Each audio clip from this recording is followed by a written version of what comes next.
बात करेंगे सूखी धरती की और वहीं पर हो रहे शाही भोज की। आप सोचेंगे कि भाई हमारे पड़ोस में अगर कोई भूख से बिलबिला रहा हो तो शायद सुकून के साथ अपने मुंह में खाने का निवाला भी आपसे न डाला जाए, लेकिन यह बात शायद हर किसी पर लागू नहीं होती। तो अभी तो भयानक सूखे से परेशान महाराष्ट्र में शादियों पर करोड़ों लुटाए जा रहे हैं। और ताजा मामला है सांगली का, जहां एनसीपी से जुड़े एक नेता ने शाह खर्ची का एक नया इतिहास रच डाला है।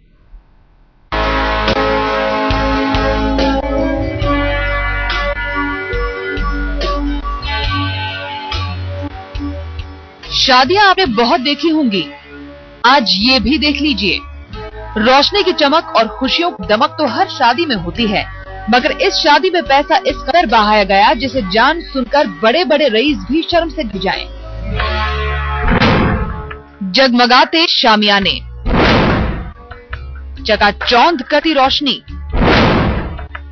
आलीशान सजावट। रिश्ता यहाँ भी दो परिवारों के बीच हुआ, डोर यहाँ भी दो जिंदगियों के बीच ही बंधी। लेकिन ये सब तो आम शादियों में भी होता है। यह बात है एक खास आदमी की।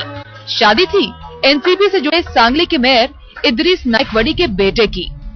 पहले आपको बताते हैं शाही दावत के बारे में।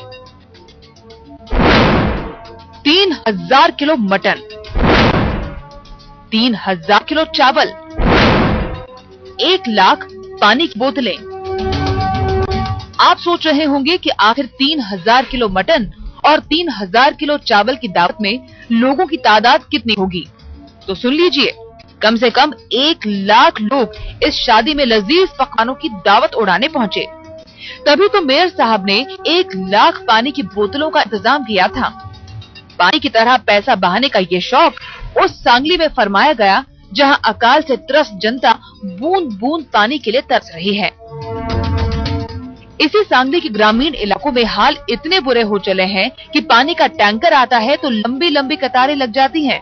पानी के लिए 2-2 दिन लाइन लगानी पड़ती है। लेकिन मेयर साहब को जनता की तकलीफ से क्या वास्ता, उन्हें तो जमाने को दिखानी थी अपनी शानो शौकत। अपने बेटे की शादी को बनाना था ऐतिहासिक शादी, तभी तो उन्होंने 1 लाख लोगों को मटन और चावल की दावत दे डाली। इसी सांगली जिले में सूखे ने धरती का सीना चाक कर दिया है। किसानों के भूखों मरने की नौबत है। हाल ही में 2 किसान खुदकुशी भी कर चुके हैं। जानवरों को चारा तक नहीं नसीब हो रहा। लेकिन उसी सांगली के मेयर ने शाह खर्ची की ऐतिहासिक मिसाल पेश कर दी। जरा भीड़ का नजारा तो देखिए, जहां तक नजर जाती है आदमी ही आदमी, मानो ये शादी नहीं किसी राष्ट्रीय स्तर के नेता की रैली हो। अब जहां इतनी जनता जुटेगी, वहां से नेताजी दूर कैसे रह सकते हैं? सांगली महाराष्ट्र के गृह मंत्री आर पाटिल का गृह जिला है। वन मंत्री पतंगराव कदम भी यहीं से चुनकर आते हैं। दोनों नेता इस शाही शादी में शामिल हुए। गृह मंत्री आर पाटिल ने तो बाकायदा स्टेज पर जाकर तस्वीरें भी खिंचाई। सांगली के मेयर इदरीस नाइकवड़ी महाराष्ट्र की सत्ताधारी पार्टी एनसीपी से ताल्लुक रखते हैं, जिसके मुखिया शरद पवार शादियों में शाह खर्ची न करने के उपदेश दे चुके हैं। लेकिन सांगली में हुई इस शादी को देखकर लगता नहीं कि एनसीपी के नेता अपने मुखिया की बातों की परवाह करते हैं, वरना सूखे की मार झेल रहे इलाकों में अपनी आन बान का ऐसा प्रदर्शन करने से पहले मेयर साहब एक बार जरूर सोचते। स्वाति चिखलीकर, सांगली, आज तक। एनसीपी नेताओं को मानो फिजूल खर्ची का शौक चढ़ा हुआ है। अभी पिछले हफ्ते एनसीपी विधायक भास्कर जाधव ने अपने घर की शादी में राजे रजवाड़ों जैसी शानो शौकत दिखाई। एनसीपी प्रमुख शरद पवार बिगड़ खड़े हुए कि भाई जब सूबे में अकाल पड़ा है तो खुशियों के नाम पर नेताजी ये शाह खर्ची क्यों कर रहे हैं? नेताजी ने भी फौरन दलील पेश कर दी कि सारा जिम्मा मेरे दोस्तों ने उठाया है। चलिए आपको शाह खर्ची की एक झलक दिखाते हैं।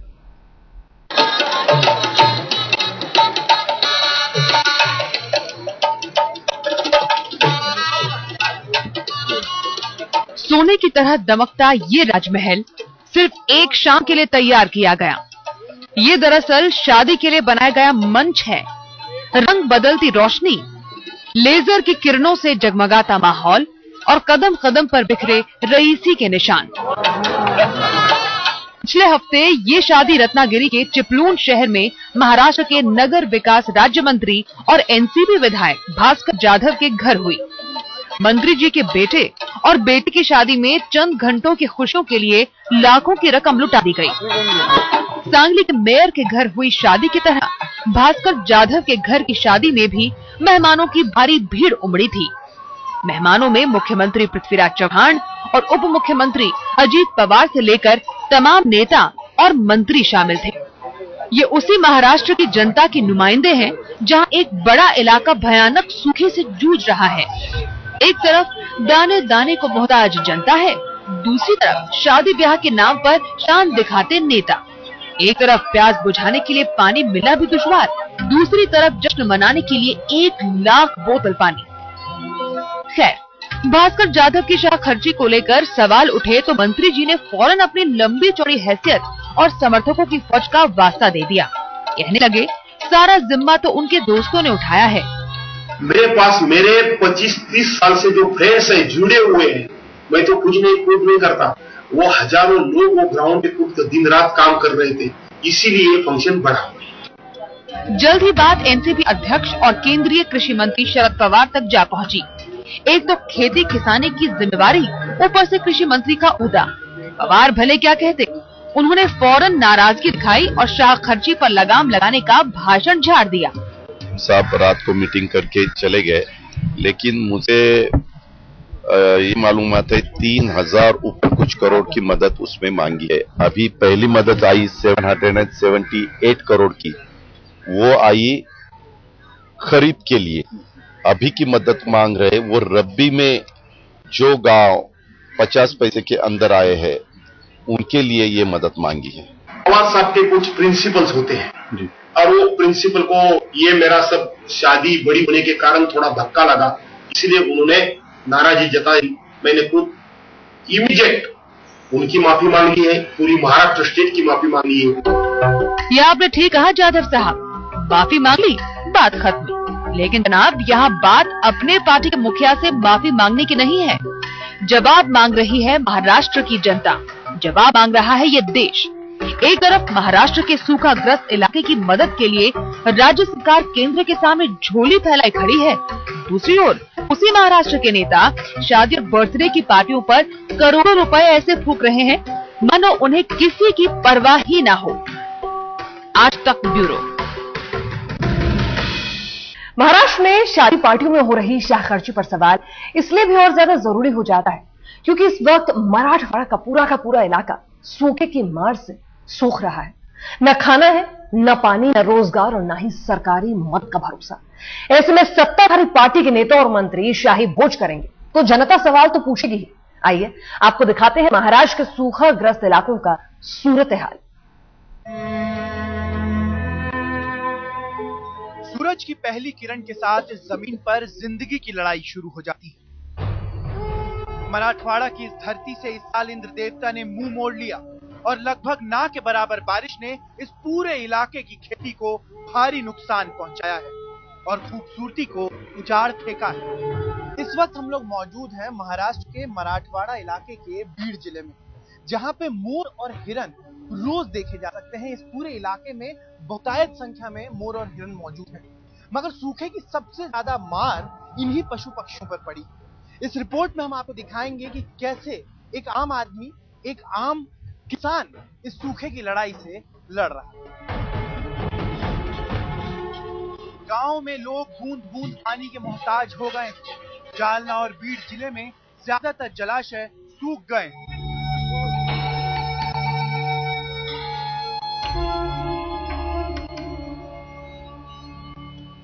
लोगों को पानी लाने के लिए कई किलोमीटर तक पैदल चलना पड़ता है।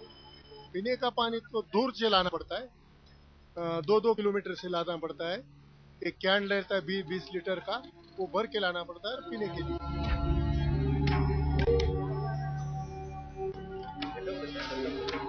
गांव में रहने वाले लोगों के लिए दूर से पानी लाने का विकल्प भी जल्द ही खत्म होने वाला है। मराठवाड़ा के इस इलाके में जब सारी उम्मीद सूख जाती है, तब यहाँ के लोग मजबूरी में सूखापुरी जैसे बाजार आते हैं और बाजार में बेचते हैं औने पौने दाम पर अपनी बेशकीमती जिंदगी के स्रोत। ये जानवर।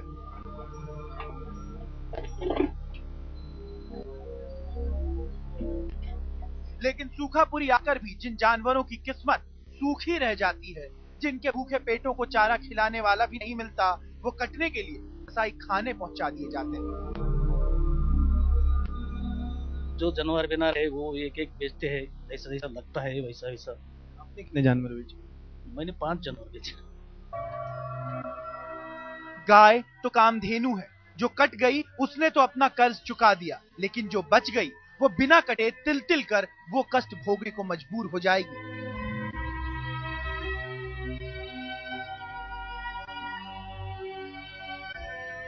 क्योंकि 2 महीने बाद इस इलाके में बूंद बूंद पानी को खुद इंसान तरस रहा होगा।